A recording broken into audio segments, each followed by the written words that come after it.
வணக்கம். நான் உங்கள் ஜெயா. இன்றைக்கி நம்ம இந்த வீடியோவில் நிலவியல் பாடத்தில் உலகத்தோட தோற்றத்தை பற்றி பார்க்கலாம் வாங்க. இப்போ உலகவியல் தோற்றம் அப்படின்னா உயிர்கள்லாம் தோன்றி அந்த உயிர்கள் அதோட இனத்தை பெருக்கிறதுக்கு இது காரணமாக இருக்கிற இந்த பூமியோட தோற்றத்தை தான் நம்ம உலக தோற்றம்னு சொல்கிறோம். இந்த பூமியோட உருவாக்கம் குறித்து புராணங்களும் சரி, மத நூட்களும் சரி, அறிவியலும் பல வகையான கருத்துக்களை வெளிப்படுத்தியிருக்காங்க. அந்த கருத்துக்கள்லாம் ஒரு நம்பிக்கையில், ஒரு புனைவுனா இப்படி தான் இருந்திருக்கும் அப்படின்ற ஒரு விஷயத்த, அப்புறம் இயற்கைன்னா அறிவியலை சில ஆராய்ச்சிகள்லாம் செஞ்சு கண்டுபிடிச்சு அது மூலமாக வெளிப்பட்ட கருத்துக்கள் தான் இதெல்லாம். இப்போ புவியோட தோற்றத்தை பற்றி பண்டைய தமிழர்களுடைய கருத்து ரொம்ப நுட்பமாகவும், இன்றைக்கி அறிவியலை நம்ம ஆராய்ச்சி செஞ்சு கண்டுபிடிச்ச பல உண்மைகளோடு பொருந்தி போகிறத நம்ம பார்க்கலாம். இந்த பூமி எப்போ உருவானது அப்படின்றத யாராலும் சரியாக சொல்ல முடியாது.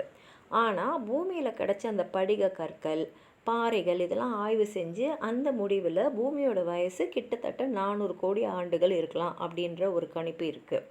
இதில் பெருவெடிப்பு கொள்கைன்னு இருக்குது.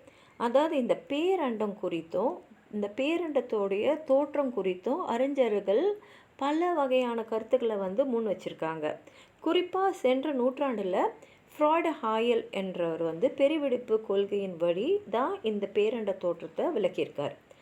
இவரது பெருவெடிப்பு கொள்கை ஆய்வு நிலையில் இருந்தாலும் நிறைய அறிஞர்கள் அவருடைய கருத்தை ஏற்றிருக்காங்க. தொடர்ந்து அதை பற்றி ஆராய்ச்சியும் செஞ்சுட்டுருக்காங்க. அவர் என்ன சொல்லியிருக்காருன்னா, பல கோடி ஆண்டுகளுக்கு முன்னால் ஏதோ முடியாத ஒரு நுண்ணிய ஒரு விஷயத்துலேருந்து ஒரு நொடி பொழுதுக்கும் குறைவான நேரத்தில் ரொம்ப பெரிய ஒரு வெடிப்பு ஏற்பட்டிருக்கு.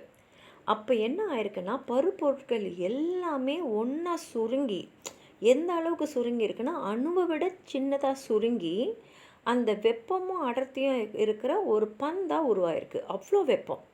அதுக்கப்புறம் அந்த பந்து மெல்ல மெல்ல குளிர்ந்ததுனால அது விரிவடைந்து திரும்பி செதறி இருக்கு. அப்போது ஆற்றலும் பருப்பொருட்களும் எல்லா திசைகளும் பரவின. அதுதான் பெருவெடிப்பு கொள்கை. இந்த பெருவெடிப்பு கொள்கை சூரிய பெருவெடிப்பு அப்படின்னும் சொல்லப்படுது. உங்களுக்கும் ஏதாவது சொல்லணும்னு நினச்சிங்கன்னா கீழே இருக்கிற கமெண்ட் பாக்ஸில் எழுதுங்க. இந்த வீடியோவை ஹைப் பண்ணுங்கள், லைக் பண்ணுங்கள், உங்கள் ஃப்ரெண்ட்ஸோடு ஷேர் பண்ணுங்கள். சப்ஸ்கிரைப் பண்ணாதவங்களாம் ப்ளீஸ் சப்ஸ்கிரைப் பண்ணி சப்போர்ட் பண்ணுங்கள். நன்றி.